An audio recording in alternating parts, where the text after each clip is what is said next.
Antes de la lectura quiero comunicar, de repente mi celular se vaya a bloquear, hermano, si se apaga, es tema del celular.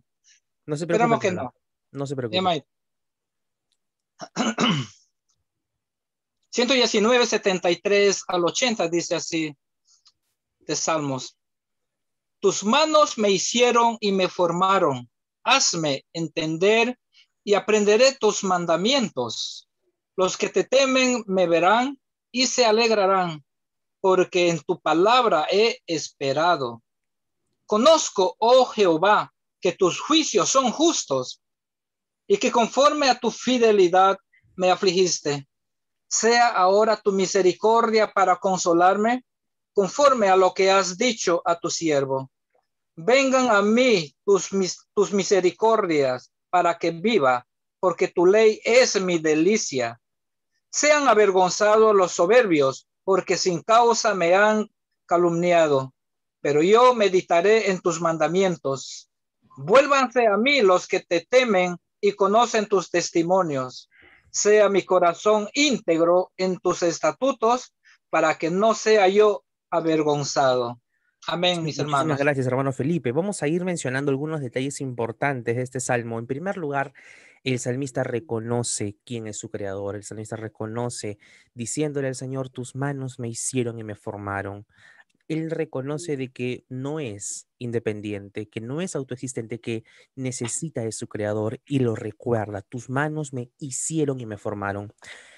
Hazme entender y aprenderé tus mandamientos. Luego reconoce la adoración a la que el Señor es digno, de la que el Señor es digno. Los que te temen me verán y se alegrarán. Aquellos que por supuesto reconocen quién es Dios, responden hacia Él con temor y adoración, porque en tu palabra he esperado. En el versículo 75 se nos menciona de que la ley del Señor es justa, porque el Señor es justo. Conozco, Jehová, que tus juicios son justos y conforme a tu fidelidad me afligiste. Sea ahora tu misericordia para consolarme. Miren cómo se deleita en medio de la aflicción, la cual reconoce que ha sido provista por Dios en medio de su múltiple e infinita sabiduría. Él no dice, ay, ¿por qué me pasa esto? Él dice, Señor, me ha llegado tu aflicción, tú me has dado esta aflicción. Él la reconoce, pero no a modo de queja.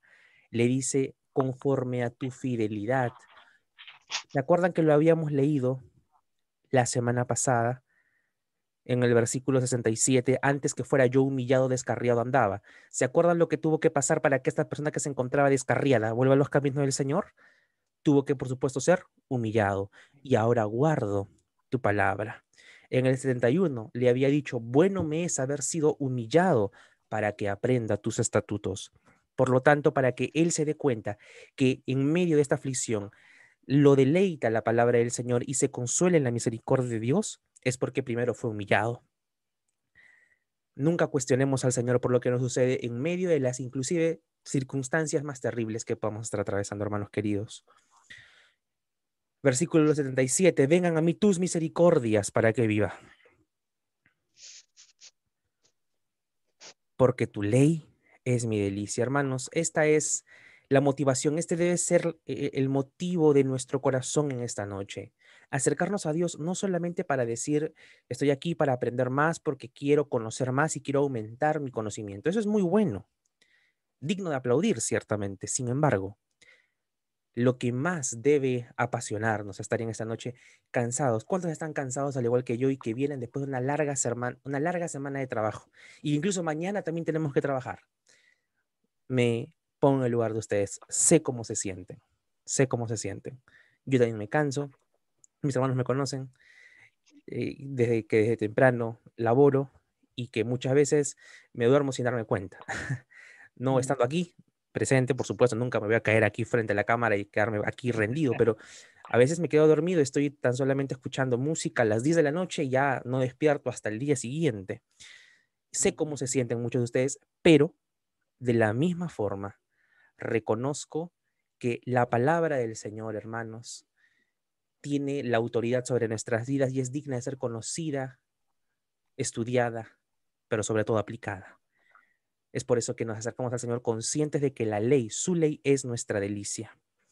Sean avergonzados los soberbios porque sin causa me han calumniado, pero yo meditaré en tus mandamientos. Vuélvanse a mí los que te temen y conocen tus testimonios. Sea mi corazón íntegro en tus estatutos para que no sea yo avergonzado. Por supuesto, todo lo que aprendemos tiene que resumirse en una sola actitud. Es, por supuesto, el andar en santidad, el andar en integridad. Vuélvanse a mí los que te temen y conocen tus testimonios. Sea mi corazón íntegro. Aquella persona que estudia la Biblia, pero no anda en integridad, amados hermanos, no entendió nunca el propósito por el cual se estudia la palabra del Señor. Aquel que estudia a profundidad la palabra del Señor no puede volver a ser el mismo, sino seríamos como los demonios, que sabiendo la palabra del Señor no le obedecen. Quizás reconocemos, quizás temblamos, pero no lo reconocen. Así que tengamos cuidado ahí con los micrófonos, por favor. Así que vamos a orar. Vamos a orar. Vamos a orar en esta noche para que el Señor tome el control de esta sesión de estudio bíblico. Hermanito Felipe, le pido que por favor ore al Señor por este tiempo. Amado Señor, te damos gracias en esta noche, en esta oportunidad que tú nos regalas. Oh bendito Dios, para que puedas concentrar nuestra mente en tu palabra, en conocer hoy de manera específica, Señor, el método que tú estableciste para que interpretásemos tu palabra. Te rogamos, Señor, por nuestras vidas y oramos para que el día de hoy, Señor, tu palabra pueda convertirse en una mayor delicia, Señor, de la que incluso hasta hace unos instantes la considerábamos. Si hasta hace un instante, Señor, mirábamos a tu palabra como algo completamente maravilloso, lleno de delicia, queremos terminar este estudio, Señor, apasionándonos más, porque tú mismo nos demuestras en tu palabra que eres el único Dios verdadero, que eres el único Dios digno de toda gloria, eres el único Dios digno de toda adoración. Por lo tanto, Señor, reconocemos que tú eres nuestro creador esta noche. Reconocemos que tú eres el santo, santo, santo, el único Dios justo, el único Dios fiel, aquel soberano que hace y deshace según su corazón, según tu sabia voluntad. Hoy te rogamos que avives nuestros corazones para que podamos entender lo que tu palabra nos enseña, vivir, Señor, aprendiendo constantemente a lo que tú nos llevas en obediencia hacia tu palabra y sobre todo nos lleves a una vida íntegra, a crecer en una santidad progresiva, bendito Dios, hasta el día en que tú nos lleves a tu presencia. Gracias por esta oportunidad que nos das de estudiar tu palabra. En el nombre de Cristo Jesús. Amén y amén. Amén, mis hermanos, el Señor los bendiga y gracias una vez más por acompañarme en esta noche. Saludos para los que se han ido conectando en los minutos últimos. Vamos a proceder entonces a lo que ya les había comentado. Vamos rápidamente a hacer un breve repaso acerca de lo que estuvimos viendo la semana anterior. Hemos dicho que hoy vamos a estar extendiendo y culminando la sesión que se dio la semana pasada. Esto es, hermanos, lo que venimos haciendo, ¿de acuerdo? Estamos estudiando la palabra del Señor, estamos desarrollando un conocimiento acerca de cómo interpretar la palabra de Dios. Esto es la hermenéutica. Tenemos una gran necesidad, que es leer bien la escritura. Para eso debemos responder la pregunta, ¿qué es la hermenéutica? La hermenéutica es la ciencia de la interpretación. Por lo tanto, si hablamos de una interpretación general, nos quedaríamos tan solo con la palabra hermenéutica. Pero lo que buscamos es una hermenéutica bíblica, por lo tanto, lo que anhelamos es estudiar los principios y las leyes, las reglas que se usan para interpretar la Biblia, para poder hacer una correcta exégesis. Y para eso, lo que yo necesito para hacer una correcta hermenéutica bíblica es aprender lo que es una exégesis. ¿Qué es la exégesis? La exégesis es extraer el significado del texto bíblico por medio de la guía del Espíritu Santo. ¿De acuerdo? Esto es la exégesis. Y yo quiero que ustedes puedan aprender o memorizar o resaltar esta palabra, la exégesis, porque es un detalle que muchos predicadores pasan por alto a la hora de predicar el Evangelio. Tú puedes buscar en YouTube un texto predicado por una serie de oradores modernos Y la manera en la que tú vas a darte cuenta de que lo que están predicando es fiel al texto es de que tú puedas hacer también una exégesis correcta y decir, ajá, esto es lo que está diciendo el autor, esto es lo que está diciendo el apóstol Pablo, esto es lo que está diciendo el apóstol Juan, esto es lo que está diciendo el profeta. Lo que está haciendo el predicador es tan solamente mencionar lo que el autor dijo en su momento y lo que hace es aplicar la palabra de Dios a la audiencia de ese momento. Pero lo que sucede hoy en día es que los cristianos se dejan engañar muy fácilmente por predicaciones que no contienen una correcta exégesis. ¿Me dejo entender? Es por eso que nosotros en esta noche vamos a recordar que para hacer una correcta hermenéutica bíblica necesitamos necesariamente, urgentemente, aprender a hacer exégesis. Y esto lo vamos a ver viernes a viernes. Hoy no vamos a aprender cómo hacer exégesis, pero les voy adelantando que va a ser nuestro tema de la próxima semana. Todo cristiano, hermano querido, hermana amada, debe convertirse en un exégeta, en un hermeneuta, aquel que interpreta fielmente el texto bíblico, ¿sí? Traten de anotar las ideas igual que voy mencionando, porque recuerden que las diapositivas van a ser compartidas al finalizar la sesión, ¿sí? Yo paso a la siguiente entonces para responder la pregunta y recordar lo que estuvimos viendo la semana pasada. ¿Qué es lo que mueve nuestro corazón? ¿Por qué necesitamos estudiar la palabra del Señor? Hemos visto de que el Señor nos manda a interpretar su palabra correctamente. ¿Qué dice 2 de Timoteo 2:15? De memoria es uno de los textos que debemos saber. Procura, le dice el apóstol Pablo a Timoteo, procura presentarte a Dios aprobado, como obrero fiel que no tiene nada de qué avergonzarse, que usa bien la palabra de verdad. Es un texto que lo he venido meditando y remeditando, estudiando y releyendo tantas veces que, por supuesto, en esa constancia uno se logra aprender. Por allí yo he escuchado algunos comentarios de la dificultad que a algunos se les genera a la hora de memorizar un texto. Y me pongo en su lugar. Yo también ahora sufro a la hora de memorizar. Cuando digo, a ver, voy a memorizarme esto, un texto, un párrafo, me cuesta. Pero ¿qué es lo que me ayuda a retener? Por ejemplo, lo que les acabo de decir, el versículo 15 de 2 de Timoteo 2, de manera corrida y completa, la constante lectura del mismo texto.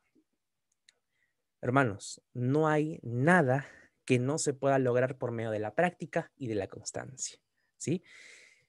Hasta puedo poner de ejemplo a mi querido hermano Carlos, que durante más o menos a mediados del 2019 me recitó casi la mitad del capítulo 14 del Evangelio de Juan.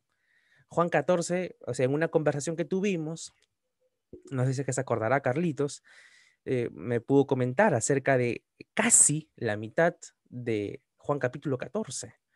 Esa conversación en la que Jesucristo exclama, yo soy el camino, la verdad y la vida. Por lo tanto, amados hermanos, mientras tengamos ojos, mientras tengamos la lucidez para entender la palabra, busquemos interpretarla correctamente, memorizándola, teniéndolas aquí en nuestra mente y en nuestro corazón, ¿sí? En segundo lugar, la hermenéutica cambia la forma en la que entendemos y obedecemos la Biblia. ¿Por qué? Porque al yo entender la palabra de Dios, al yo interpretarla correctamente, digo, necesariamente yo tengo que responder con obediencia. No puedo quedarme de brazos cruzados y decir, la palabra de Dios me manda algo que yo no puedo cumplir. No, debo cumplirlo. ¿Qué dice Santiago 1, 21 a 22? Me sé muy bien el 22. El 21, ¿no? Desechando toda abundancia de malicia, de perversión, veamos conforme a la palabra del Señor, considerando que lo importante es, lo estoy parafraseando, es ser hacedores de la palabra, no tan solo oidores, porque si somos solos oidores, nos engañamos a nosotros mismos. Este es el texto clave para que nos demos cuenta de que la necesidad para poder responder a la palabra de Dios con obediencia es que la misma Biblia nos indica de que no seamos solamente oidores, sino también hacedores. ¿Y cuál es el grave problema? ¿Cuál es? De que por décadas se mal acostumbró a la iglesia, a la grey, a que tan solo sean oidores. En la Biblia, hermanos queridos, se nos enseña cómo andar, cómo responder a cada área de la vida. El Señor nos ha proporcionado un libro con narrativa, con poesía, con joyas literarias, figuras literarias, para que las podamos entender y vivir de acuerdo a la voluntad del autor, a la voluntad de nuestro Señor. Por lo tanto, amados hermanos, dediquémosle el tiempo necesario. Esto toma tiempo, eso no se aprende en un seminario de un fin de semana. Yo valoro enormemente el gran esfuerzo que hacen distintos pastores, ministerios, que ayudan a la iglesia a poder interpretar la Biblia, o a las técnicas, las herramientas para aprender a interpretar la Biblia, pero toma tiempo. No se trata solo de un taller. O sea, en el taller nos pueden decir las cosas extraídas como la pulpa de un jugo o de una fruta que necesitamos para, por supuesto, quedar grabada en nuestra mente, pero de allí demanda bastante sacrificio por parte del creyente encerrarse en su habitación con su Biblia y pedirle al Señor que nos guíe en su poderosa iluminación y santificación. Siempre debemos orar por iluminación y santificación. Estas palabras, iluminación y santificación, es un concurrente en la vida del cristiano, ¿sí? Me acuerdo mucho de estas dos palabras porque para memorizarlas me aprendí el nombre del ministerio de Miguel Núñez: integridad y sabiduría, IS. Integridad y sabiduría, iluminación y santificación, que es lo que necesitamos, hermanos, para poder vivir una vida exégeta o exegéticamente exigida. Y en tercer lugar, hermanos, lo que necesitamos es saber de que la palabra del Señor nos garantiza un correcto crecimiento espiritual. Primera de Pedro 2:2: de sed como niños recién nacidos de leche espiritual, no adulterada, para que por medio de ella crezcáis para salvación. La palabra del Señor. No estamos diciendo aquí que la palabra de Dios, la lectura de la palabra de Dios salva. No, estamos diciendo de que por medio de la palabra de Dios crecemos en nuestro conocimiento de la salvación del Señor. ¿Tú quieres crecer en santificación? ¿Quieres entender lo que el Señor ha hecho por ti? Estudia la palabra de Dios, porque mientras estés estudiando vas a crecer saludablemente. No vas a crecer torcida. Vas a crecer conforme a la integridad que requiere nuestro Señor. Nosotros necesitamos esto: ser hacedores de la palabra, crecer, no quedarnos quietos en nuestros asientos por años y decir amén a todo lo que diga el pastor. Nosotros debemos vivir de acuerdo a lo que la palabra del Señor nos lleva.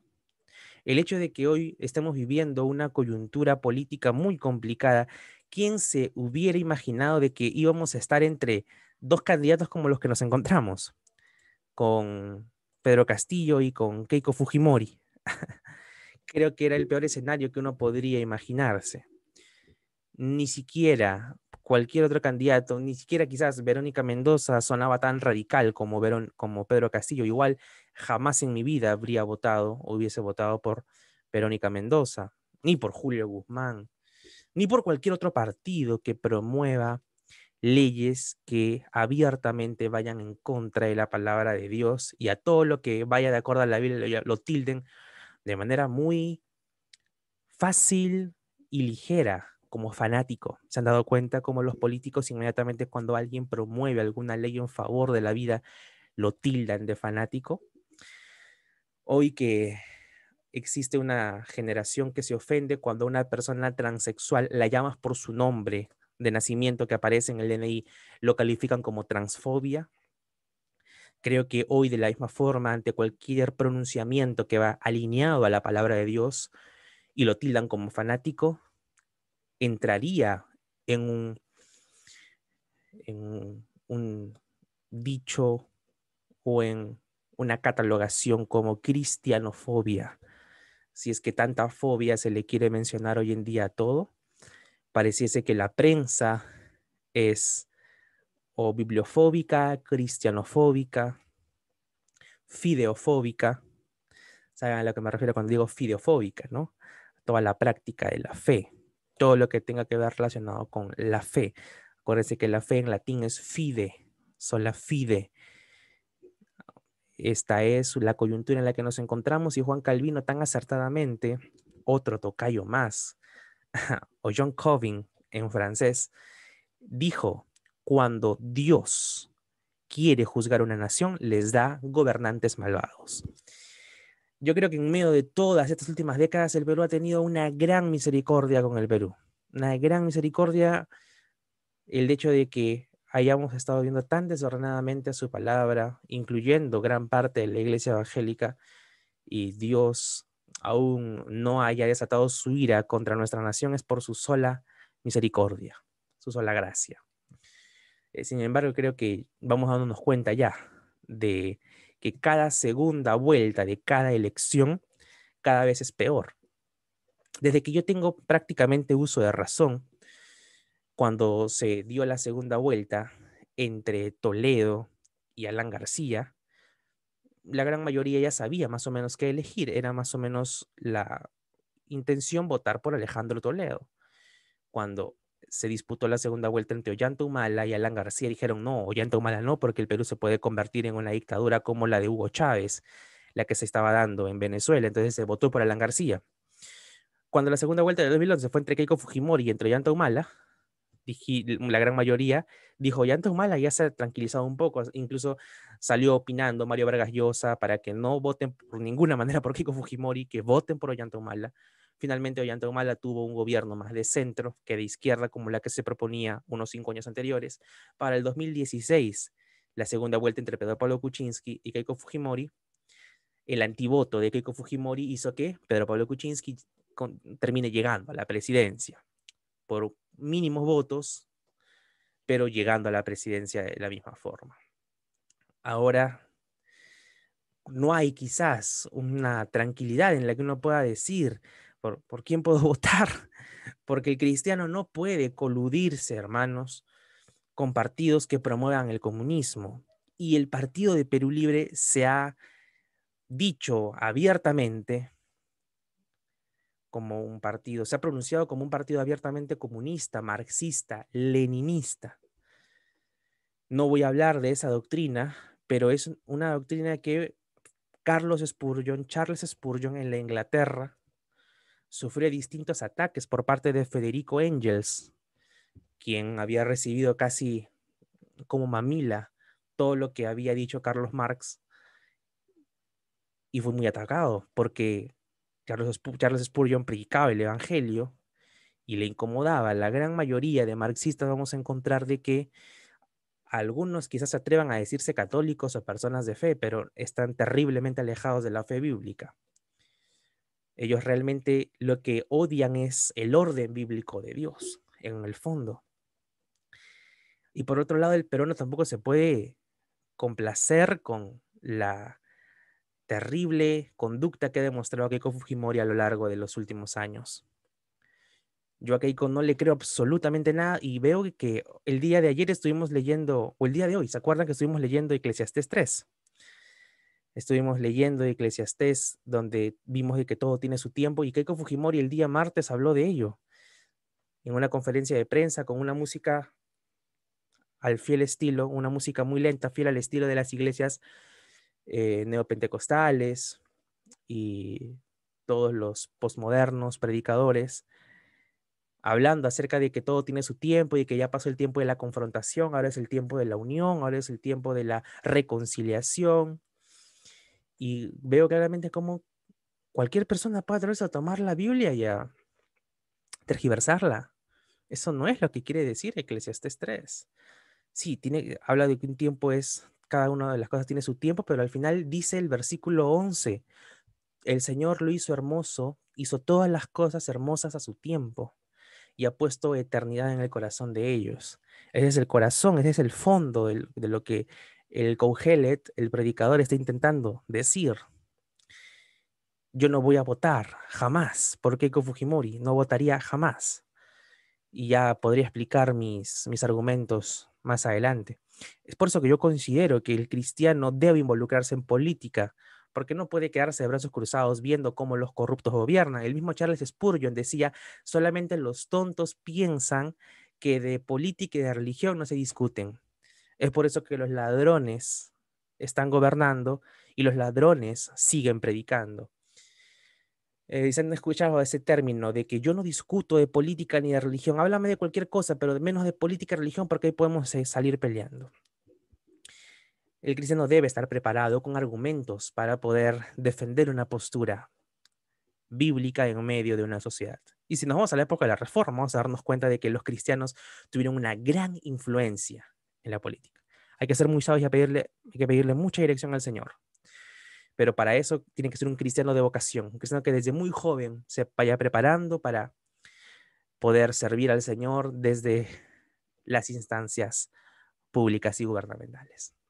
Disculpe que me haya extendido dando esta precisión, pero es importante que veamos a la palabra del Señor como nuestra única fuente de autoridad y no dejemos que nadie la tergiverse, ¿sí? Nadie la tergiverse, y aunque nos imponga un estilo ideológico en nuestro país, nosotros siempre responderemos como Hechos 5:29, que es más importante y necesario obedecer a Dios antes que a los hombres. Por lo tanto, interpretar equivocadamente la Escritura nos llevará hacia la perdición. No lo digo yo, lo dice el apóstol Pedro en su tercer capítulo de la segunda carta, del versículo 14 al 18, donde afirma claramente de que hay quienes tuerzan las Escrituras para su propia perdición. Quien les habla, hermanos queridos, los ama mucho, no solamente de la boca para afuera, sino que les demuestro mi amor enseñándoles la palabra del Señor para que ustedes aprendan a interpretar la palabra del Señor. Para que ustedes puedan darse cuenta que mi predicación va en camino, va de la mano con una hermenéutica bíblica. Y si yo digo algo que es más una especulación propia, que en lugar de que del consejo de Dios que brota de su propia palabra, ustedes deben decirme, Juan Diego, pero esto no dice el texto. Aquí yo no veo que esté diciendo lo que tú estás mencionando. Ustedes tienen que estar preparados, preparadas para que ustedes digan ello, hermanos queridos. Ustedes no tienen por qué decirle amén a todos si es que el texto no lo dice. No nos lo dice. Cuando dijimos que nos íbamos a reunir en medio de la pandemia, encontramos la base para poder reunirnos. ¿Y cuál fue nuestra base? Hebreos 10, capítulo 10 del versículo 19 al 25. Han vuelto las restricciones nuevamente. Los restaurantes al 30%, el toque de queda de 9 de la noche a 4 de la mañana, varios puntos sociales con un aforo de al menos 30%. ¿Y la iglesia cuánto porcentaje le ha dado? 0%. 0%. ¿Qué le está diciendo el presidente de las iglesias? Ustedes no son esenciales, síganse reuniendo por Zoom. Esto, hermanos, debe hacernos reflexionar profundamente, porque yo estoy seguro de que si el gobierno nos dijera, por ejemplo, no salgas ni a la tienda ni para comprar elementos básicos, habría una población que diría, uy, sí, vamos a obedecerle porque es el Estado. El Estado hoy prácticamente se está volviendo un nuevo Dios, el estatismo, la nueva religión. Uno tiene que saber evaluar lo que está diciendo el presidente, lo que están diciendo nuestras autoridades, ¿va de la mano de la palabra del Señor? Sí, oremos por ellos, honremos a nuestras autoridades. Pero si la autoridad que está delante de nosotros está diciéndonos de que no nos congreguemos, esto no lo podemos permitir. No lo podemos permitir. Y hermanos, por algo será, ¿no? Digo esto con el atrevimiento de que hoy no tenemos un lugar físico donde poder reunirnos, pero ténganlo por seguro de que si en el 2040 tenemos una nueva pandemia, en la soberanía del Señor está, y tenemos un local propio de la iglesia nunca cerrará. Nunca cerrará sus puertas. Nunca. Uy, entonces hay que orar para que Juan Diego no llegue a ser pastor y para que no tengamos un local propio, si no, Juan Diego nos va a hacer congregar en pandemia. Eh, Hermanos, nosotros tenemos que obedecer la palabra del Señor. Y yo no puedo quedarme brazos cruzados con una autoridad que abiertamente clama a gritos que la iglesia no es esencial. Se hacen protocolos para todo y para la iglesia. Sí, pero es que uno se puede contagiar en ese lugar, uno puede... Pero que por temor al contagio vas a perder el privilegio de obedecer la palabra del Señor. A todo ello comenté de que un pastor amigo del seminario, del Master Seminary en Canadá, ha ido preso por obedecer la palabra del Señor de congregarse. Y no es un pastor alejado, es un compañero, es un pastor hermano que lleva conmigo la misma maestría. No podemos, hermanos, darle más honra al César que a Dios. Solo Cristo es el Señor.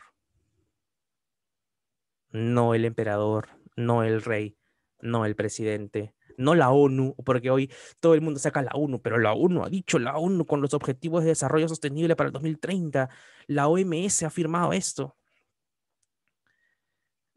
Guiémonos, hermanos, por supuesto, escuchando con bastante criterio lo que afirman autoridades, pero sobre todo que nuestra mente esté llena de la palabra de Dios. Porque van a haber predicadores que van a seguir la presión de las autoridades. Yo lamento mucho que las mega iglesias estén tan cerradas y tan de brazos cruzados en medio de este tiempo. Me apena bastante, pero es por eso que debemos prepararnos, hermanos, y debemos conocer la palabra del Señor para que no venga nadie que los engañe a ustedes. Y esto nos va a probar definitivamente cuán humildes estamos siendo a la obediencia de la palabra del Señor y cuánto orgullo estamos reteniendo. Porque si no nos sometemos a la palabra de Dios, hay como una barrera de orgullo que nos impide someternos. Decimos, no, pero es que yo pienso esto, yo reacciono de esta forma. Hay libertad, pero en cuestiones de escritos claros de la palabra del Señor, no dejemos de congregarnos, ¿no? Dice el autor de Hebreos en el capítulo 10:25, no dejemos de congregarnos. Por eso que en este tiempo tenemos que darle la importancia al Zoom, conectándonos a tiempo, como si fuese presencial, porque va a llegar el momento que nos volvamos a reunir presencialmente. Y como les dije, haremos, si es que no son 2, haremos 3 servicios. Al menos por ahora, los salarios que están un poco ajustados no se nos acomodan, pero llegará el momento en el que sí. Así que preparémonos. Y ya se acaba el verano, viene el invierno. Estamos probablemente conversando para que se haga un culto al aire libre, hermanos, al aire libre, en el parque que está aquí al frente de mi casa, el parque que está saliendo del colegio, en esa cancha, en esa losa, no dentro del colegio, sino afuera, probablemente se esté desarrollando un culto al mes al aire libre. Así que preparémonos para aquel día. Los 7 errores cometidos al interpretar la Biblia y que tergiversan la Escritura es la hermenéutica de la razón, cuando uno piensa de que la razón es la que gobierna la Biblia y busca un argumento racional para todo. Por ejemplo, los milagros de Jesús.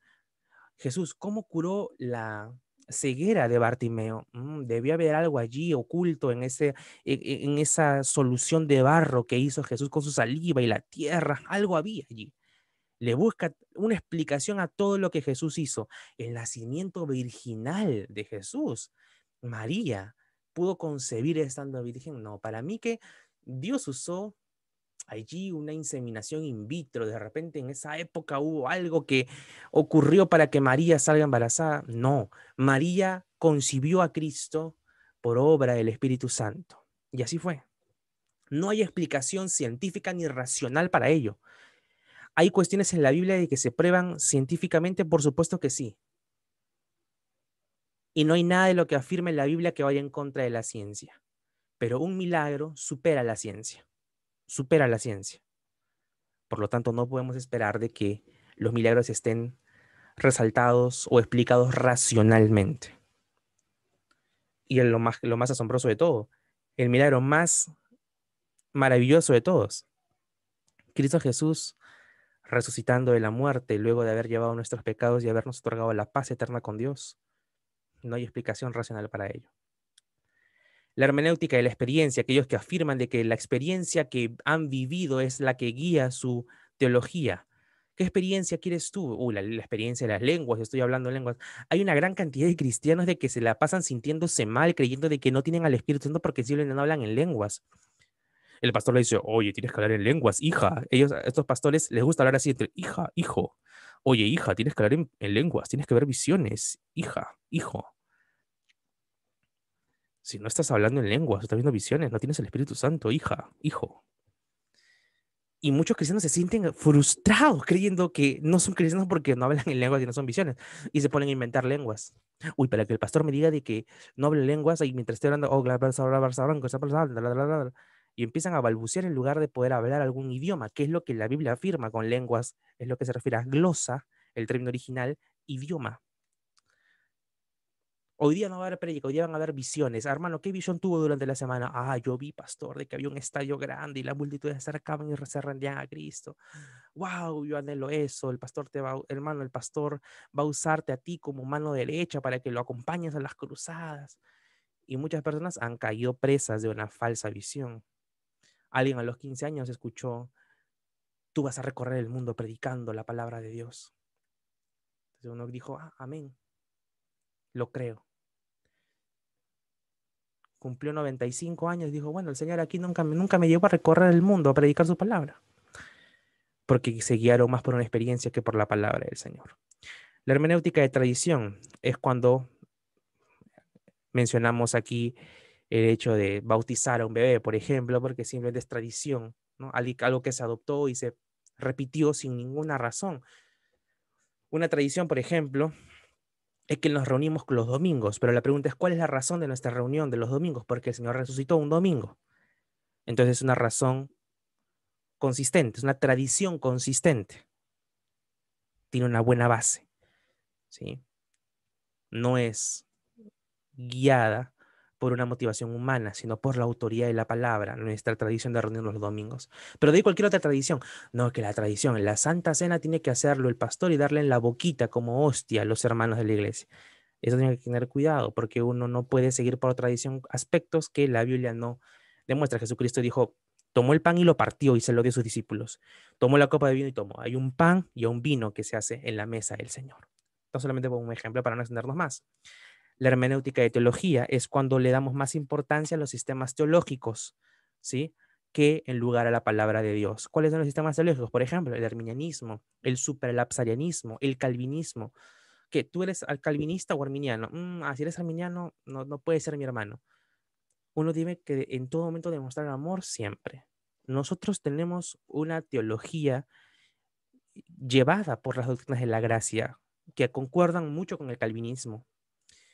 Pero cuando hacemos doctrina pura y predicamos y vivimos solamente calvinismo, nos convertimos en sectarios y uno tiene que tener cuidado de ello. Calvino dijo cosas muy importantes, ¿sí?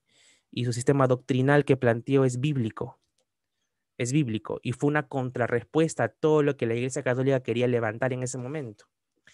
Y cuando a Jacobo de Arminio no le pareció lo que había dicho Juan Calvino, quiso dar sus 5 puntos, los 5 puntos del arminianismo, que fueron, por supuesto, desterrados por la Iglesia en aquel entonces.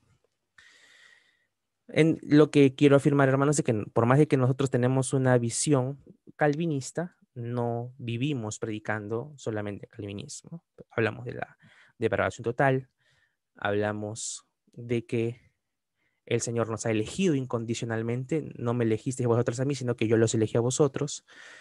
Hablamos de que la expiación es limitada, hablamos de que es el Señor quien nos hace perseverar hasta el final, quien nos preserva con su sola gracia, y me estoy olvidando de uno, de la gracia irresistible, de que el Señor cuando llega a una persona la salva. Ya vamos a profundizar más acerca de ello, pero nosotros no vivimos solamente predicando posturas teológicas, vivimos viviendo, valga la redundancia, según el Evangelio. La hermenéutica postmodernista es aquella que te dice de que tú puedes interpretar el texto como a ti más se te antoje. Vamos a leer hoy día Juan 3:16, porque de tal manera amó Dios al mundo. ¿Qué entiendes tú por el mundo, estimado José? Ya, yo creo que el mundo habla acerca del planeta Tierra. Es que Dios es ecoamigable, que Dios es promotor del cuidado del medio ambiente. Está a favor del cuidado del ecosistema porque Dios amó mucho al mundo. Entonces el mundo que está en grave crisis por la destrucción del hombre, el ultracapitalismo, Dios ama al mundo. Ah, qué buen punto de vista. Dios te ha dado una inspiración muy grande, José. ¿Tú qué opinas, Lucía? Ah, bueno, yo opino que el mundo se refiere a los oprimidos que en este momento se encuentran sin atención, bla, bla, bla, y da una opinión, ¿no? También. Ah, qué buen punto de vista. Y al final cada uno tiene su punto de vista, se hace una síntesis de ello y el predicador habla de los puntos de vista y nunca habla lo que significa realmente y lo que Juan el apóstol tuvo en su corazón al escribir esta palabra. Nosotros debemos seguir lo que el autor planteó en un inicio como su principal intención. La intención del autor es lo que nosotros tratamos de buscar. ¿Sí, mis hermanos? No podemos preguntarle a cada hermano, ¿y tú qué opinas de esto? Yo creo que, cuando tú escuches un yo creo que, prende tus alarmas interiores.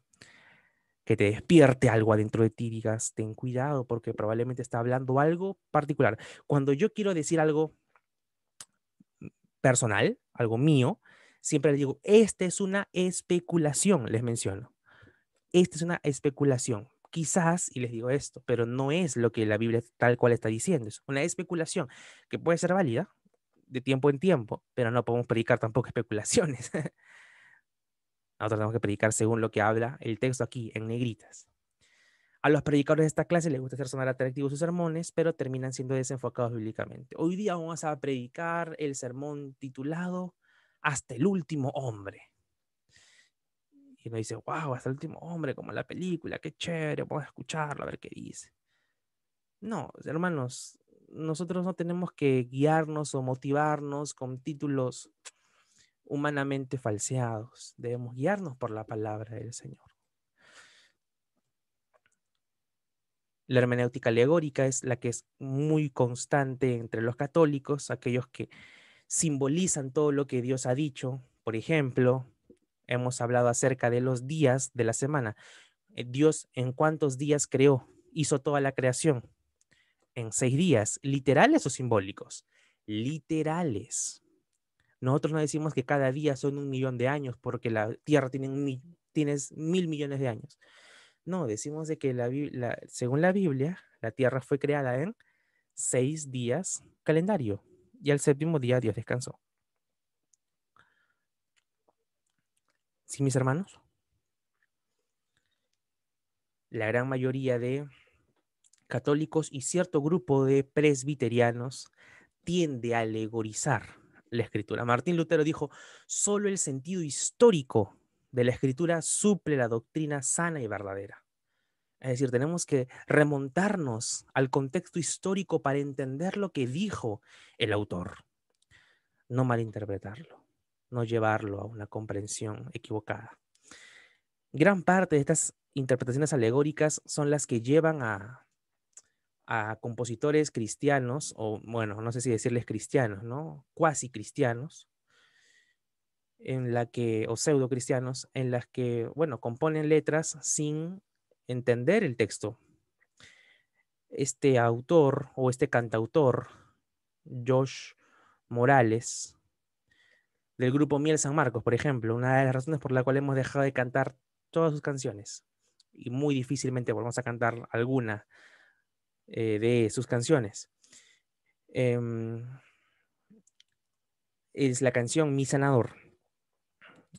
Ellos usan el texto que aparece en Isaías capítulo 53, versículos 5, 6 y 7, en la que el Señor llevó nuestras enfermedades. El Señor no se refiere aquí a las enfermedades terrenales en las cuales mientras estemos aquí con un cáncer, por ejemplo, Dios nos va a sanar porque Él llevó nuestras enfermedades. De eso no está hablando el profeta Isaías. Es por eso que tenemos que, por supuesto, ir al contexto histórico y no alegorizar. Ay, no, aquí el profeta está hablando de todas las enfermedades. Eso dices tú, pero no lo dice Isaías.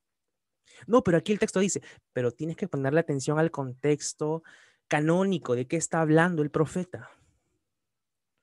El contexto cercano, el contexto lejano, el canónico, ¿a qué se está refiriendo? Está hablando de la salvación que va a traer el Señor. Y está haciendo referencia de que allá en el cielo, en su presencia, no habrá más enfermedad, porque Él ya se la llevó. En el cielo ya no habrá más dolor, porque Él ya se la llevó. ¿Se dan cuenta lo peligroso que puede ser interpretar mal un texto, vivir con falsas esperanzas? Es por eso que muchos se acercan a la iglesia y dicen, vengo por mi milagro, vengo por mi milagro, y se encaprichan como un niño de 2, 3 años, quiero mi helado, no, quiero esto, no me voy a ir de acá hasta que me lo des, ¿no? Le decimos al Señor, estoy aquí por un milagro, y todos los días que van a la iglesia solamente gira su vida en torno a pedir su milagro. Tengamos cuidado de ello, hermanos queridos.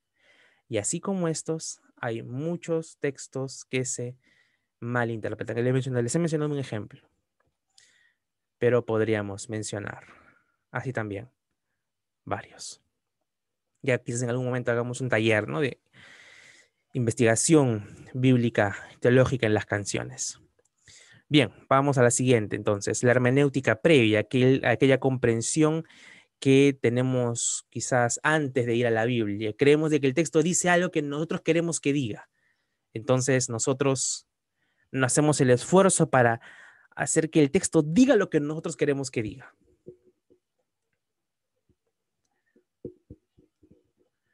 El soltero quiere declararse a la joven de la cual está enamorado y le dice, el amor todo lo puede, el amor todo le espera, te voy a esperar, cueste lo que cueste, porque el amor todo lo soporta, porque el amor todo lo sufre, no importa, yo te voy a esperar. Y vive, hermano, de repente de repente la hermana ya estaba comprometida y la ves casándose, no sabes. Viviste con una falsa esperanza porque creíste que el texto estaba hablando de tu amor carnal, pasional, sensual, enfermizo, cuando está hablando de la pureza y el amor del Señor. Aquel amor que sobrepasa todo, aquel que sobrepasa la fe, la esperanza. Ahora permanecen la fe, la esperanza y el amor, pero el mayor de todos ellos es el amor, y el amor con el que debemos vivir entre cristianos. Ahora sí, ya que hemos visto las 7 hermenéuticas que no debemos usar, la pregunta es, ¿cuál es la hermenéutica que sí debemos usar? Y es esta, se las presento. La hermenéutica literal histórico-gramatical. No se asusten por la hora porque tenemos hasta las 11:30 en punto y, hermanos, vamos a terminar esto en menos de 30 minutos. Así que pónganme su total atención en cada uno de los momentos que vamos a estar revisando. Tan solamente son, creo que 5 o 6 diapositivas, así que les pido su total atención en estas partes finales de la noche, ¿sí? Como ustedes pueden ver aquí, la hermenéutica literal, nosotros interpretamos literalmente la Biblia, y ustedes van a escuchar hoy a todos los posmodernistas hablando, a todos los relativistas diciendo, hay que estar bien loco para interpretar literalmente la Biblia. No se ofendan ustedes, tranquilos, asimilen eso porque lo dicen mentes retorcidas, perversas, que van derechito al mismísimo infierno. Esta hermenéutica es grandemente atacada. ¿Por qué? Porque a las personas les gusta alegorizar la Biblia a su antojo. ¿Saben por qué es tan peligrosa la interpretación alegórica?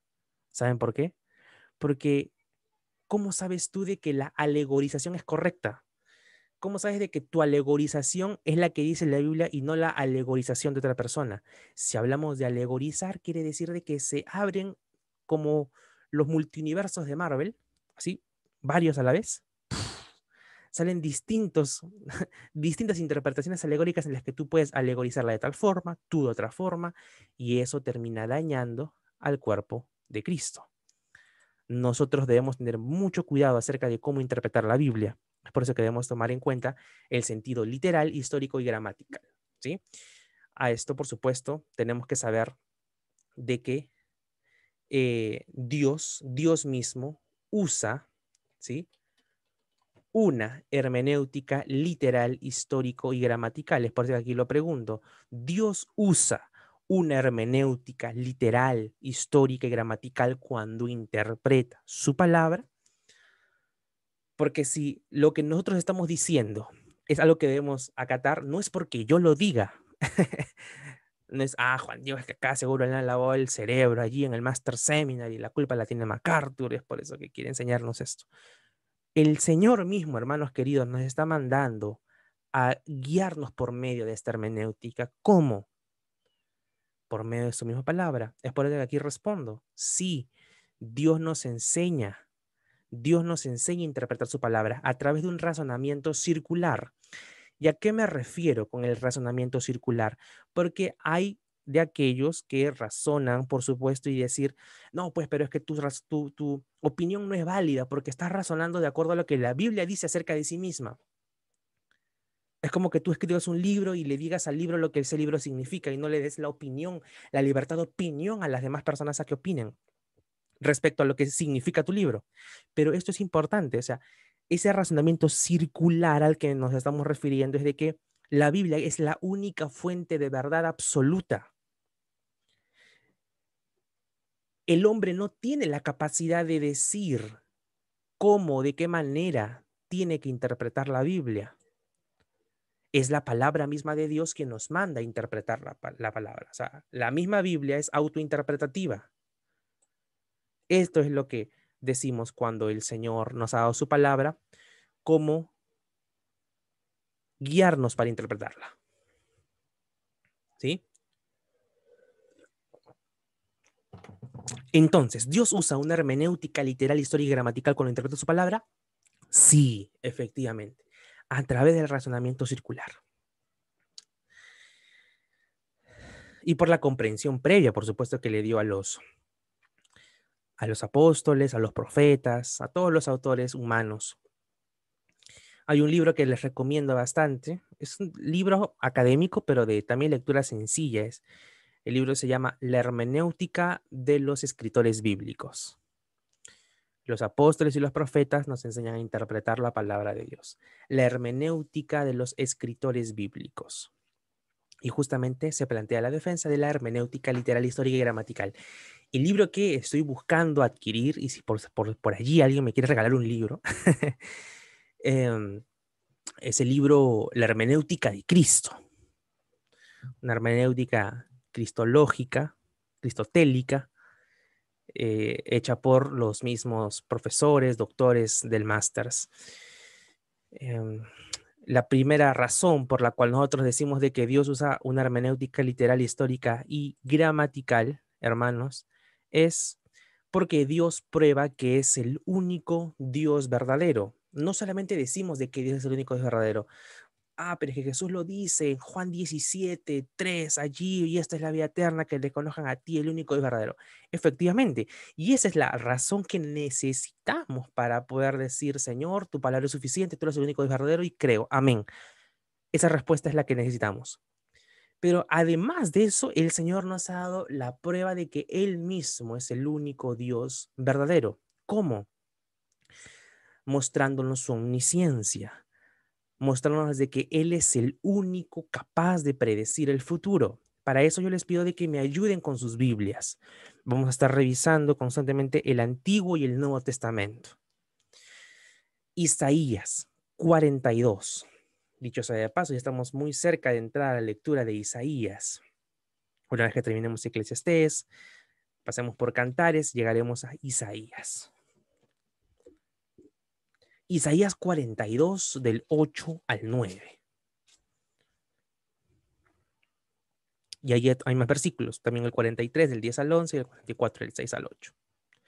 ¿Qué dice Isaías 42 del 8 al 9? Dice, yo Jehová, este es mi nombre, y a otro no daré mi gloria, ni mi alabanza a esculturas. He aquí, se cumplieron las cosas primeras, y yo anuncio cosas nuevas, antes que salgan a la luz. Yo os la haré notorias. El Señor ya había cumplido lo que había anunciado anteriormente y va a anunciar cosas nuevas aún. En el capítulo 43, del 10 al 11, dice, ustedes son mis testigos y mi siervo que yo escogí para que me conozcáis y creáis y entendáis que yo mismo soy. Antes de mí no fue formado Dios, ni lo será después de mí. Yo Jehová, y fuera de mí no hay quien salve. El versículo 6 al 8 del capítulo 44. Así dice Jehová, Rey de Israel y su Redentor, Jehová de los ejércitos, yo soy el primero y yo soy el postrero. Fuera de mí no hay Dios. ¿Quién proclamará lo venidero, lo declarará y lo pondrá en orden delante de mí como hago yo desde que establecí el pueblo antiguo? Anúncienles lo que viene y lo que está por venir. No temáis ni os amedrentéis. ¿No te lo hice oír desde la antigüedad y te lo dije? Luego vosotros sois mis testigos. No hay Dios sino yo, no hay fuerte, no conozco ninguno. Es el único Dios que predice el futuro. ¿Saben lo que está aquí diciendo Isaías? Es que el pueblo de Israel va a caer cautivo, pero que a la vez el Señor va a restaurar a ese pueblo que caiga en cautividad.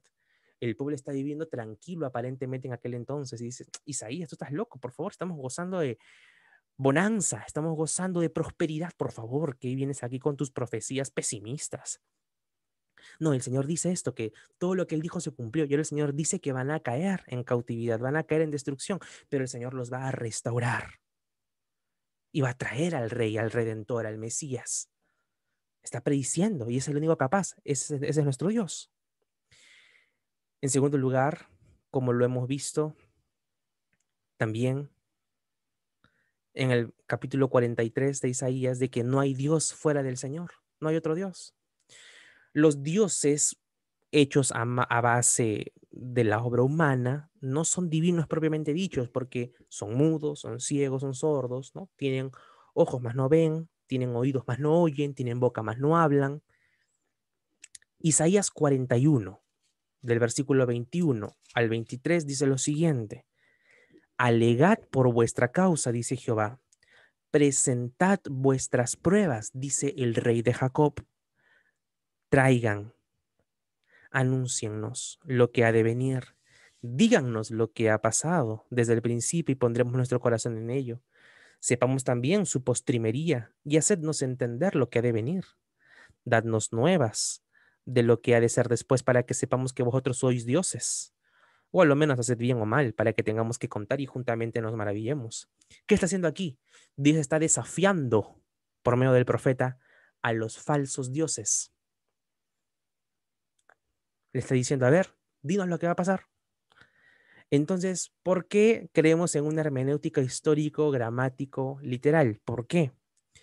Porque el Señor todo lo que anuncia lo cumple literalmente. Literalmente.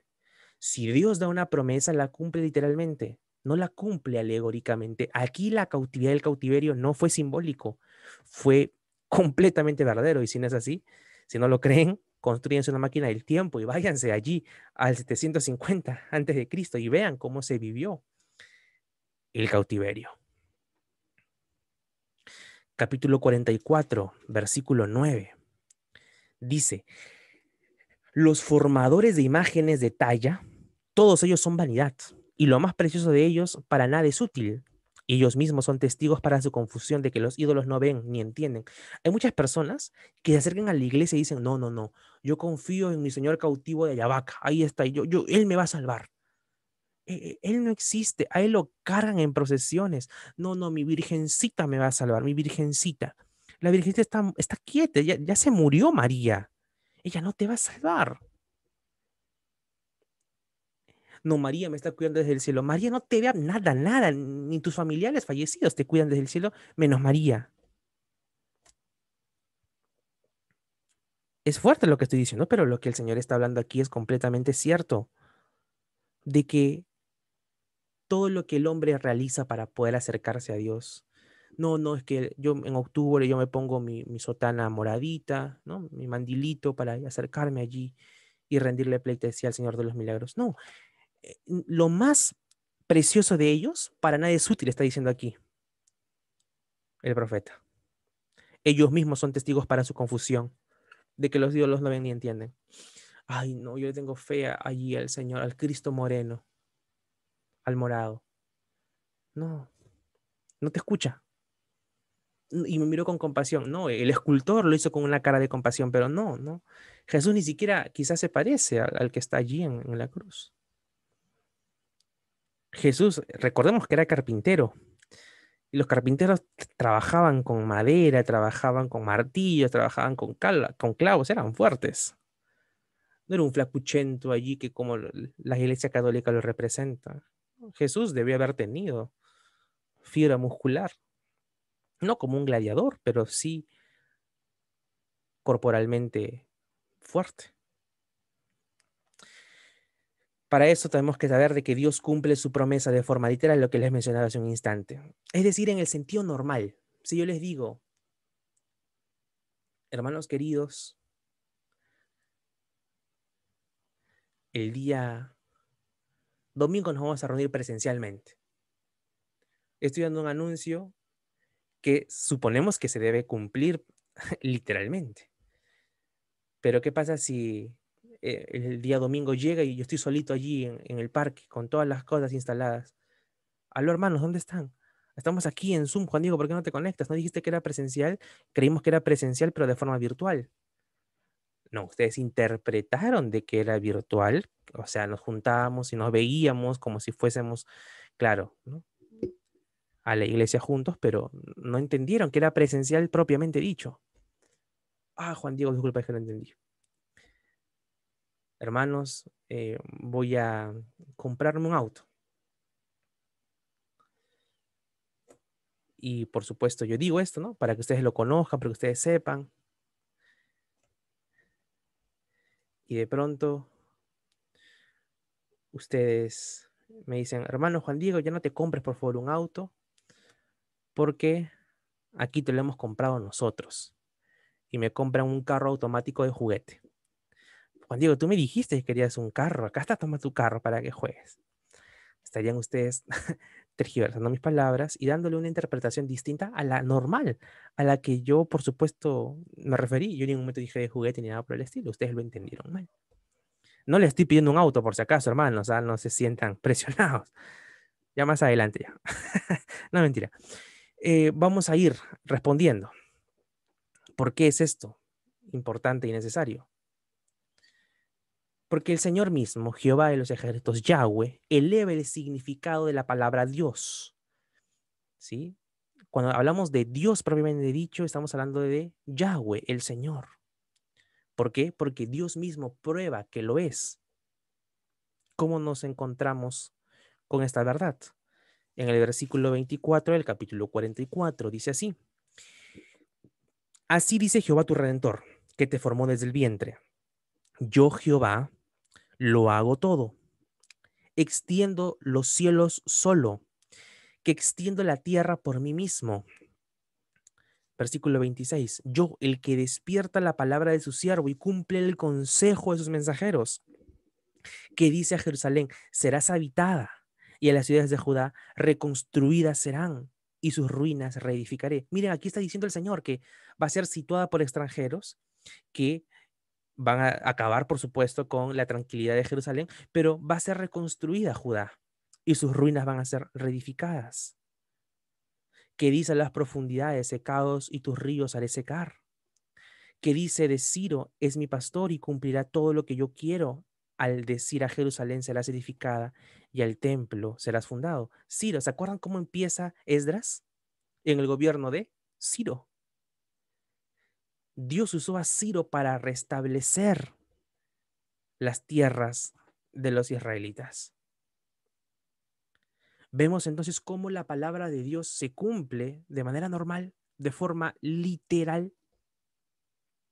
Esto no es simbólico. Aquellos que defienden una interpretación alegórica dicen, bueno, es que aquí en esta parte está diciendo que sí se interpreta literalmente, pero hay otras partes en las que se interpreta alegóricamente. Claro, nosotros tenemos que reconocer de que en el múltiple lenguaje hay figuras literarias, como lo hemos estudiado, que son metáforas que está usando el autor. Son metáforas. Lámparas a mis pies tu palabra. No es que un día si se me va la luz, abro mi Biblia y sale luz de ahí. Eso no significa. Está hablando de que la palabra guía nuestros pasos. Y ese es un sentido, por supuesto, sí, metafórico, retórico, pero no debe guiar nuestra hermenéutica general la alegoría, sino un sentido literal, histórico y gramatical. Cuando hablamos de literal estamos hablando de lo que el mismo Señor dice. Cuando hablamos de histórico estamos hablando de que acudimos a la historia y que se cumplió de tal forma como el Señor lo dijo. y gramatical que tomamos en cuenta los pronombres, que tomamos en cuenta los verbos, los sustantivos, todo ello, como cualquier libro. Tenemos que tener en cuenta de que Dios no es ningún ídolo terrenal. Dios es digno de toda nuestra oración. Jeremías 29:10. Dice así: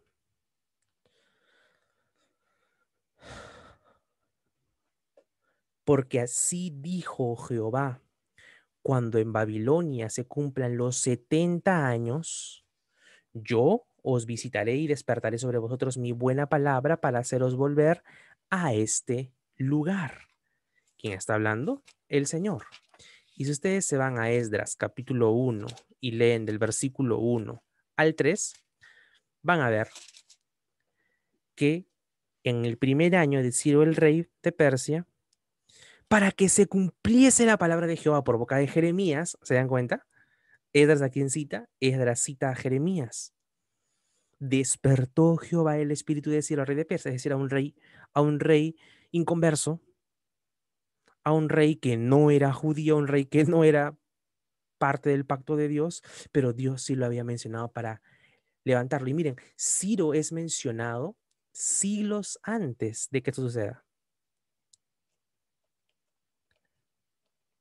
para que se cumpliese las palabras dichas por Jeremías. Así ha dicho Ciro el rey de Persia: Jehová el Dios de los cielos me ha dado todos los reinos de la tierra y me ha mandado que le edifique casa en Jerusalén que está en Judá. Quien haya de vosotros de su pueblo, sea Dios con él y suba a Jerusalén que está en Judá y edifique la casa a Jehová Dios de Israel. Él es el Dios, la cual está en Jerusalén. Este es, hermanos, nuestro Dios, aquel que cumple sus promesas de forma literal. Por lo tanto, la palabra de Dios tiene que interpretarse bajo ese mismo estilo, bajo esa misma forma, bajo ese mismo esquema. Si Dios no es ningún ídolo terrenal, Él es digno de toda nuestra adoración, hermanos queridos. Nuestra adoración tiene que ser consciente, nuestra adoración tiene que ser viva, nuestra adoración tiene que ser real, nuestra adoración tiene que ser cada día más creciente. ¿Me dejo entender? La pregunta que nos debemos plantear ahora es: ¿los autores del Antiguo Testamento usaron nuestra hermenéutica? ¿Ellos interpretaron las palabras de Dios literalmente, históricamente y gramaticalmente? La respuesta es sí, por supuesto que sí, hermanos. Ellos interpretaron previa revelación de acuerdo con el sentido original del texto. Ellos interpretaron previa revelación de acuerdo con el sentido original del texto. Para esto debemos tener en cuenta de que ellos consideraron el texto como autoritativo. O sea, lo que Dios les decía era de parte del mismo Dios. ¿Y cuál era la prueba de que esto era así? ¿Cómo estamos seguros de que ellos no escucharon una voz y que alucinaron que Dios les dijo algo? Porque lo que Dios les dijo se cumplió al pie de la letra. Es por eso que la Biblia es autoritativa y es inerrante, no comete errores, es infalible.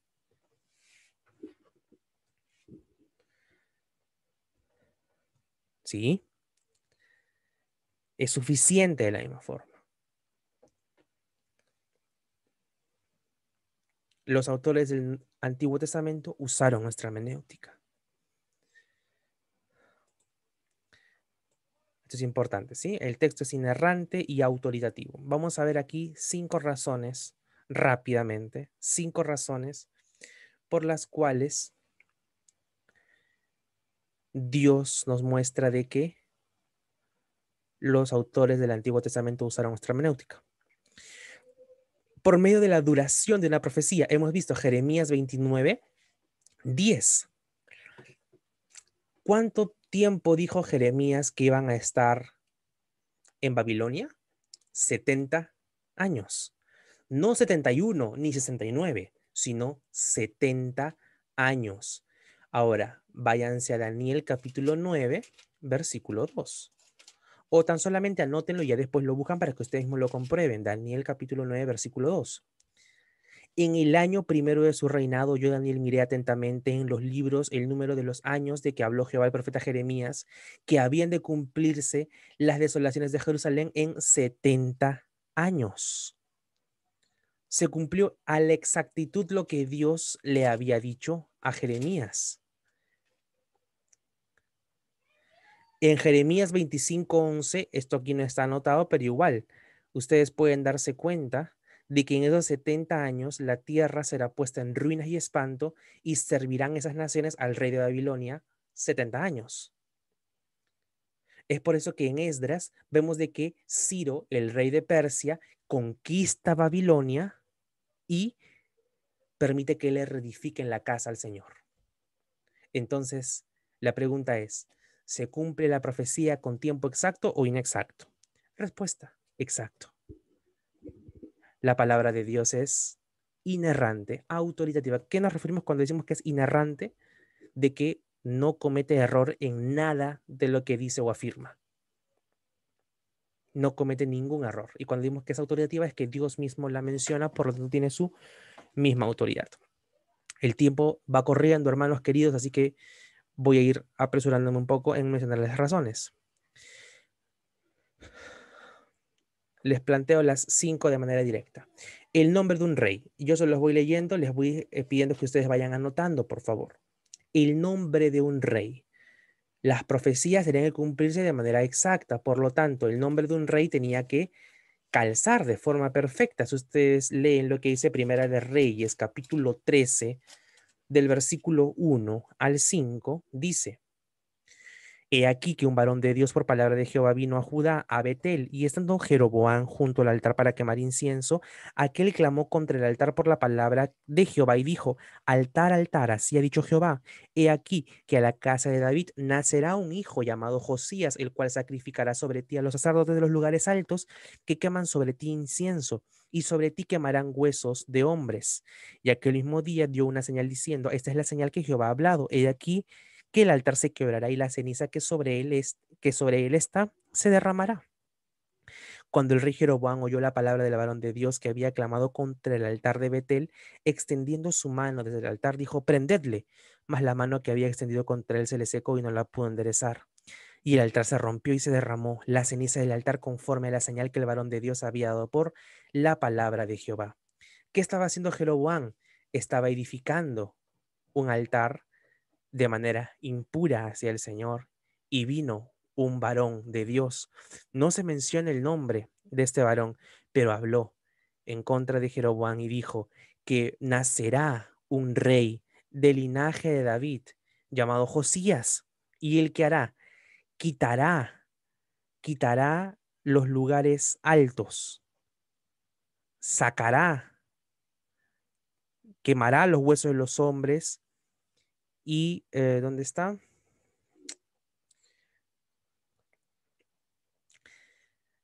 Luego de que menciona la señal, dice: para que yo pueda dar la seguridad de que lo que estoy diciendo es palabra de Dios, el altar se va a quebrar. El que tú estás haciendo, el altar se va a quebrar y la ceniza que está sobre él se derramará. Entonces, ¿qué hizo Jeroboam? Jeroboam quiso prender a este varón de Dios. Quiso tomar una, em, una represalia. ¿Y qué pasó? Cuando extendió su mano Jeroboam, se le secó y ya no la pudo enderezar. Entonces no pudo hacer nada contra el varón de Dios. Y en ese momento el altar se rompió, se derramó la ceniza del altar conforme a la señal que el varón de Dios había dado por palabra de Jehová. Este es el Dios que cumple su palabra de forma exacta, completa y pura. El cual sacrificará sobre ti a los sacerdotes de los lugares altos que queman sobre ti incienso. Se habían invertido los papeles del sacrificio. Aquí el Señor lo que está diciendo por medio de este varón es lo que iba a hacer. Ahora, ¿cómo se cumple esto en Segunda de Reyes? Estos son décadas antes, y en Segunda de Reyes capítulo 23 se cumple el nacimiento de Josías. Ustedes conocen al rey Josías, fue uno de los pocos reyes buenos que hubo en Israel después de David. Segunda de Reyes 23, capítulo 15 al 16. Igualmente, el altar que estaba en Betel y el lugar alto que había hecho Jeroboam, hijo de Nabat, el que hizo pecar a Israel, aquel altar y el lugar alto destruyó y lo quemó y lo hizo polvo y puso fuego a la imagen de Aserá. Y se volvió Josías y viendo los sepulcros que estaban allí en el monte, envió y sacó los huesos de los sepulcros y los quemó sobre el altar para que lo contamine, conforme a la palabra de Jehová que había profetizado el varón de Dios, el cual había anunciado esto. ¿Se dan cuenta cómo se cumple la profecía? Y para eso ya había nacido Josías, ¿no? Josías como tal. ¿Y saben qué? Josías fue aquí claramente uno de los reyes que marcó una diferencia con todos los reyes anteriores. No, es que de repente Josías escuchó la profecía y de repente Josías quiso cumplirla atrevidamente. No, Josías pudo haber vivido edificando a los sacerdotes, llevándoles incienso en los lugares altos, pero él no lo quiso hacer porque quería someterse a la palabra de Dios. La semana de la creación, en Génesis 1, queridos hermanos, se habla de que Dios creó todas las cosas en 6 días, literales. ¿Cómo lo comprobamos? En Éxodo 20, versículo 11. Esto ya lo hemos leído, pero vamos a recordarlo. Dice así: porque en 6 días hizo Jehová los cielos, la tierra y el mar y todas las cosas que en ellos hay, y reposó en el séptimo día. Por tanto, Jehová bendijo el día de reposo y lo santificó. Esto lo explica después de haberle dado a Moisés el día de reposo. Está hablando aquí Dios en días literales y le dice, vas a trabajar 6 días y el séptimo día vas a descansar. ¿Por qué? Porque en 6 días hizo Dios todas las cosas y el séptimo día Dios descansó, reposó de toda su creación.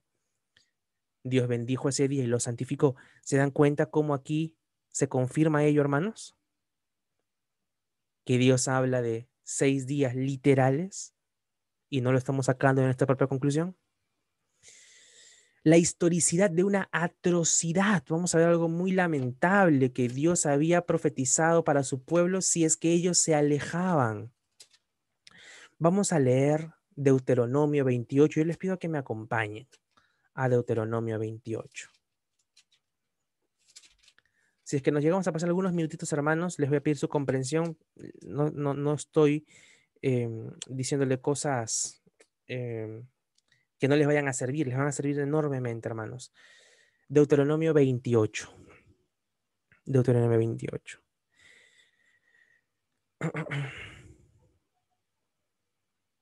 Versículo 1, vamos a leer ese versículo 1. Dice, acontecerá que si oyeres atentamente la voz de Dios, Jehová tu Dios, para guardar y poner por obra todos sus mandamientos que yo te prescribo hoy, también Jehová tu Dios te exaltará sobre todas las naciones de la tierra, y vendrán sobre ti todas estas bendiciones y te alcanzarán si oyeres la voz de Jehová tu Dios.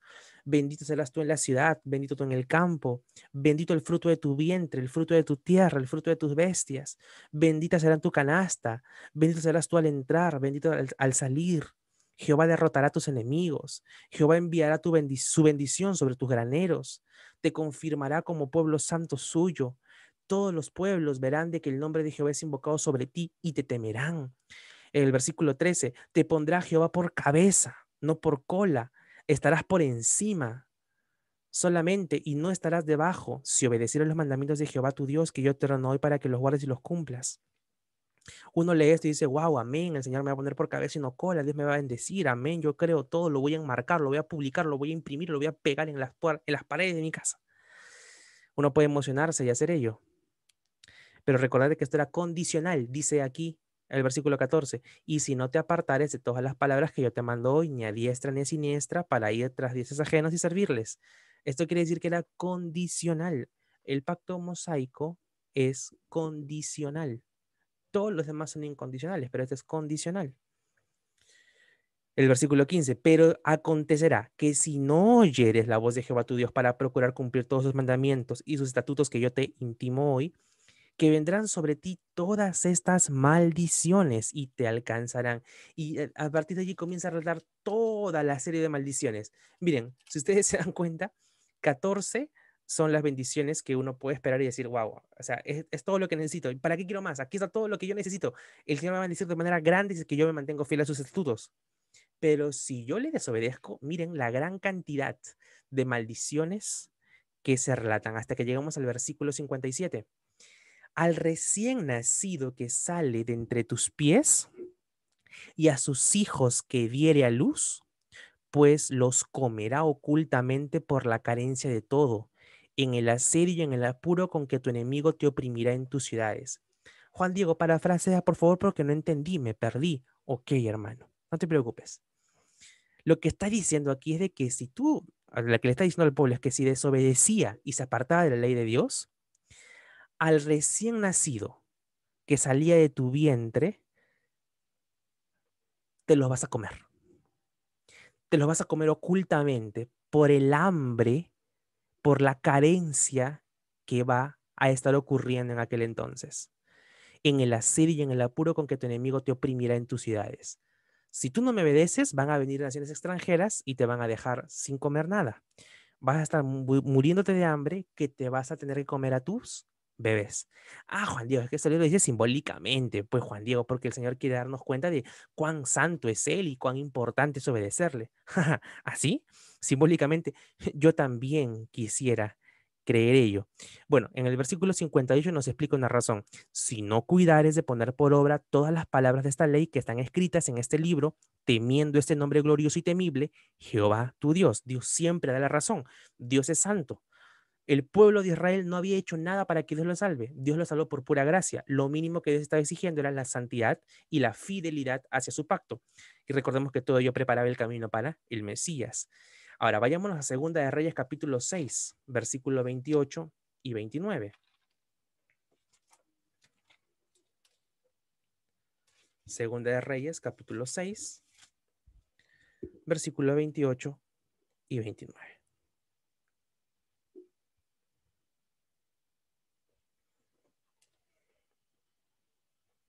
Dice así.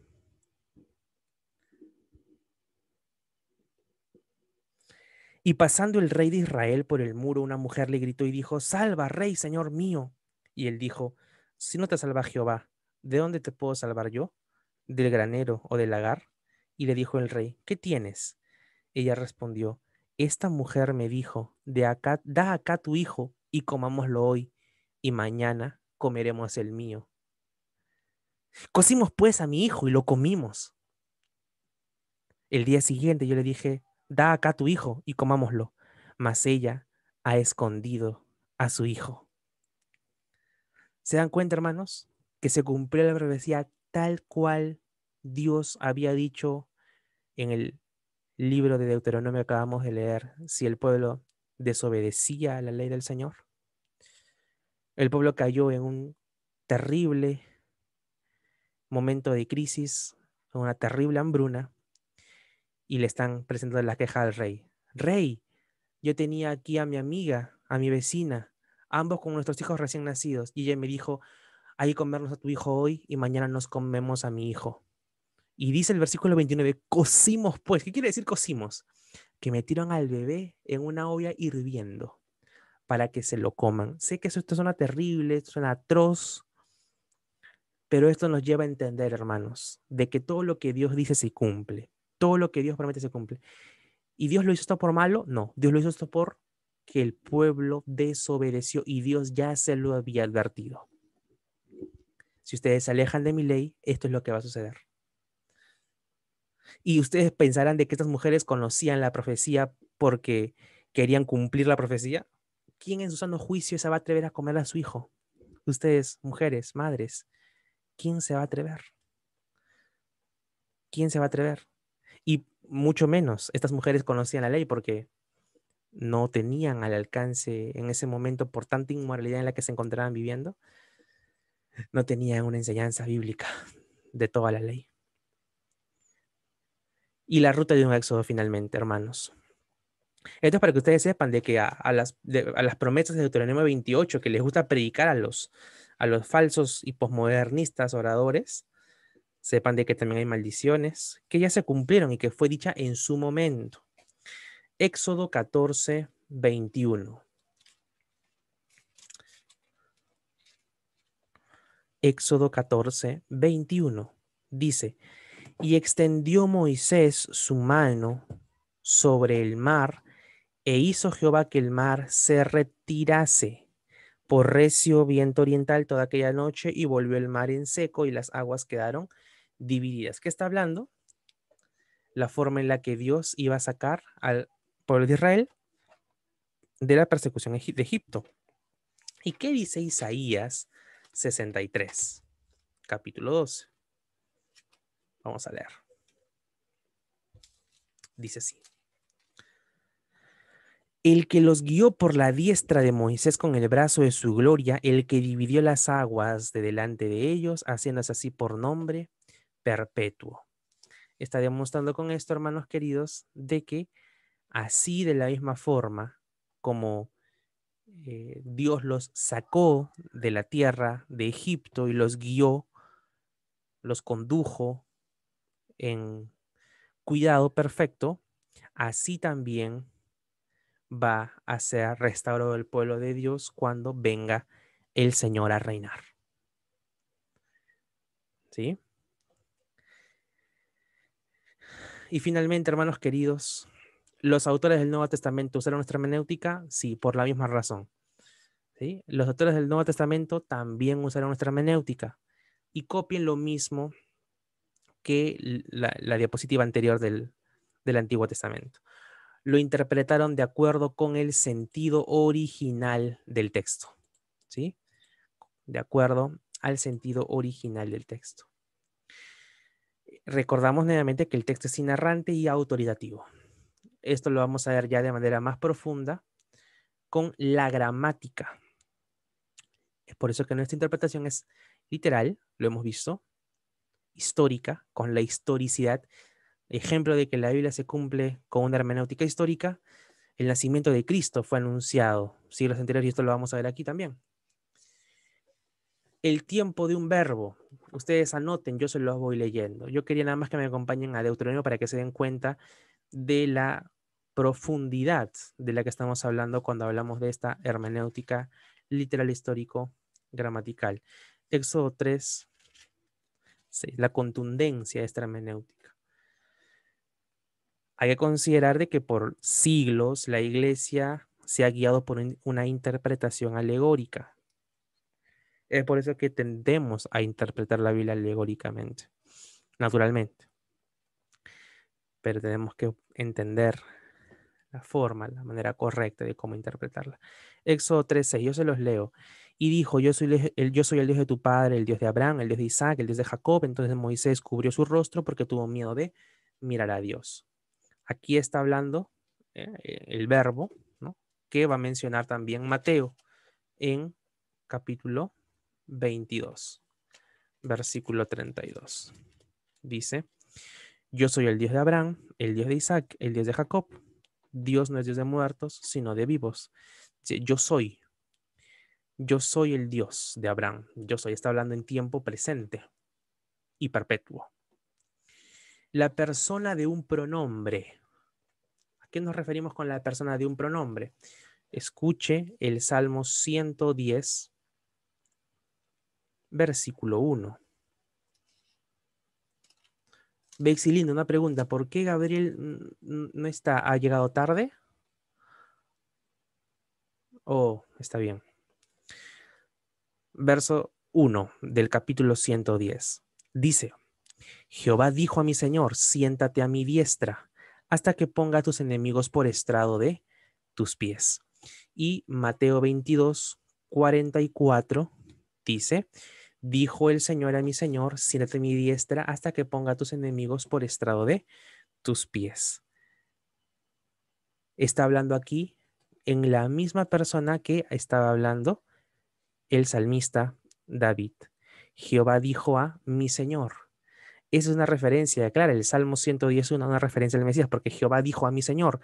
¿Cómo David se va a llamar a sí mismo Señor? ¿O cómo el Señor va a llamar a sí mismo a su Señor?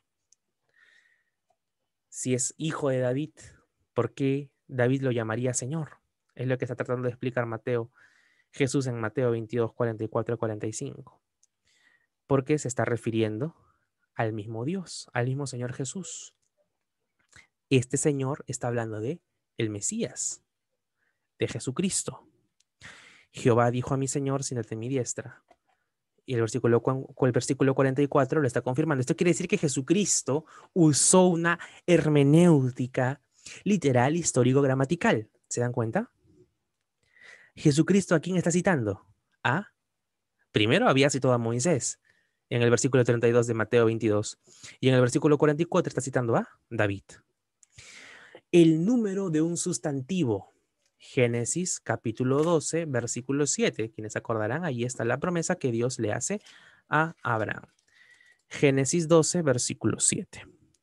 Y apareció Jehová a Abraham y le dijo: a tu descendencia daré esta tierra, y edificó allí un altar a Jehová, quien le había aparecido.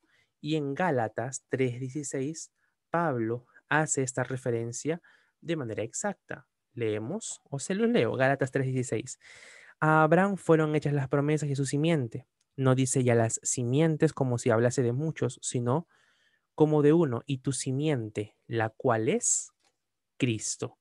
Está hablando, por supuesto, de la descendencia, la simiente que le iba a dar Dios como recompensa a Abraham por creer en él. La simiente, no las simientes. Y esta simiente, ¿a quién se está refiriendo? A Cristo Jesús, lo está explicando el apóstol Pablo. El número, ¿se dan cuenta? No simientes, sino simiente. No descendencias, sino descendencia. Es el número de un sustantivo. El modo de un viaje. El modo, ¿se acuerdan que hemos visto también? El modo, aunque ciertamente hemos visto el modo de los verbos. Vamos a ver el modo aquí que aparece en Zacarías 9:9. Dice: alégrate mucho, hija de Sión, da voces de júbilo, hija de Jerusalén. He aquí tu rey vendrá a ti, justo y salvador, humilde, cabalgando sobre un asno, sobre un pollino hijo de asna. Y en Mateo 25, en Mateo 21:5, ¿qué dice? Lo mismo, que Jesucristo entró triunfalmente a Jerusalén sobre un pollino de asna. El lugar de una ciudad, Miqueas capítulo 5, versículo 2. Dice así: pero tú, Belén Efrata, pequeña para estar entre las familias de Judá, de ti me saldrá el que será Señor en Israel, y sus salidas son desde el principio, desde los días de la eternidad. Está hablando de la salida, el viaje, el lugar, mejor dicho, en el que va a nacer el Mesías. Y en Mateo 2:6 se cumple de que Jesús nace en Belén.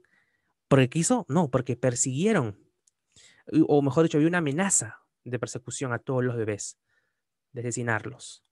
Entonces, José, por orden del Señor, también va y de manera providencial se cumple esta profecía.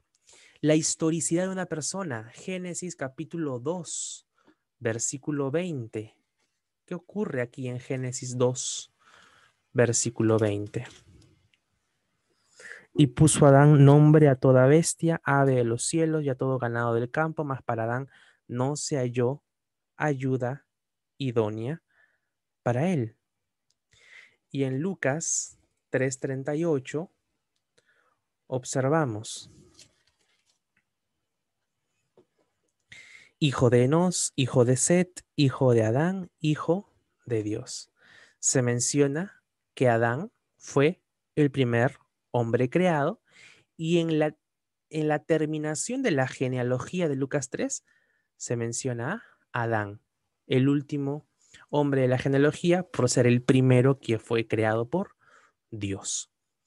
Y finalmente, hermanos, la genuinidad de un evento. ¿A qué nos referimos con la genuinidad de un evento?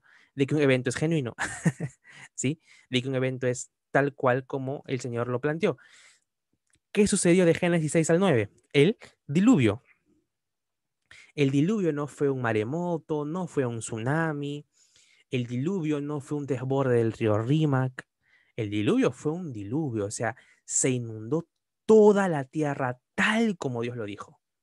No hubo ni siquiera una parte de tierra que no haya quedado por debajo de las aguas. ¿Y esto quién lo confirma?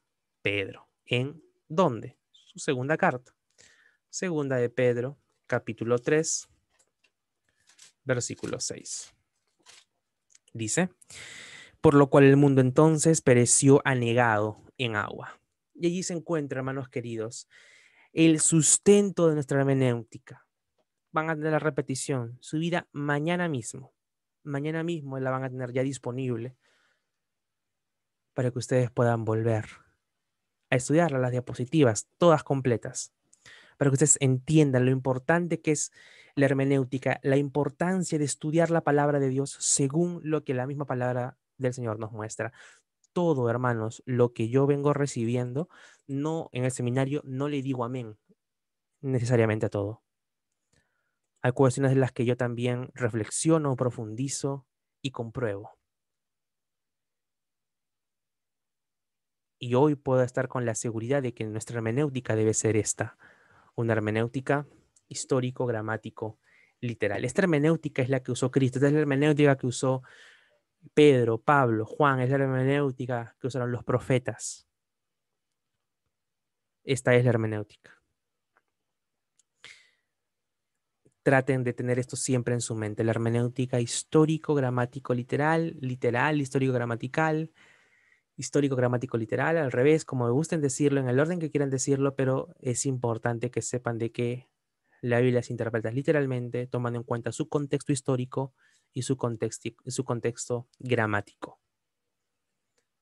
Sí, hermanos queridos, esto es a lo que el Señor nos llama. La próxima semana estaremos viendo la hermenéutica y el proceso exegético. Así que, queridos hermanos, nos ponemos delante del Señor y le agradecemos por esta noche. Amado Dios, gracias por este maravilloso regalo que nos das de haber podido estudiar las maneras de cómo nos, Señor, has demostrado durante todo el tiempo cómo has operado tú, Señor, cómo has cumplido tus promesas de forma literal y las sigues cumpliendo en nuestras vidas y cumplirás ese evento asombroso de tu segunda venida, Señor. Te rogamos que nos prepares, Padre, día tras día en el amor profundo hacia tu palabra. Te pedimos que abras nuestro entendimiento. Te pedimos, Señor, de que muevas nuestro corazón hacia una pasión por tu palabra, hacia una devoción por tu palabra. Toda la gloria y toda la honra, Señor, sea para ti, por los siglos de los siglos. Amén. Amén, amados hermanos. Gracias por su tiempo, por estos 18 minutos adicionales que han estado conmigo. ¿Ha quedado alguna pregunta? Tan solamente, si quisieran mencionar. Si no es así, hermanos queridos, mañana nos vemos a las 5 de la mañana para poder orar juntos y poder presentar al Señor nuestras peticiones como iglesia. ¿Sí? Saludos para todos, un abrazo. Saludos, Genoveva. Dios les bendiga, hermanita. Fredito, un abrazo grande, hermano. Dios te bendiga, te fortalezca, te renueve. Saludos, Bexi, Majito, Gladys, Lucy, Carlitos, Elizabeth, Steffi, Felipe. El Señor fortalezca el corazón de su esposa, hermanita Gilda, Dios la fortalezca. Yanencita, un gusto, un placer, un privilegio el hecho de que nos hayas podido acompañar el día de hoy. La clase de hoy va a poder ser vista nuevamente por ustedes en la repetición que va a ser subida a YouTube. Y hermanos, sigamos estudiando la palabra de Dios. Sigamos conociendo los fundamentos de la interpretación bíblica.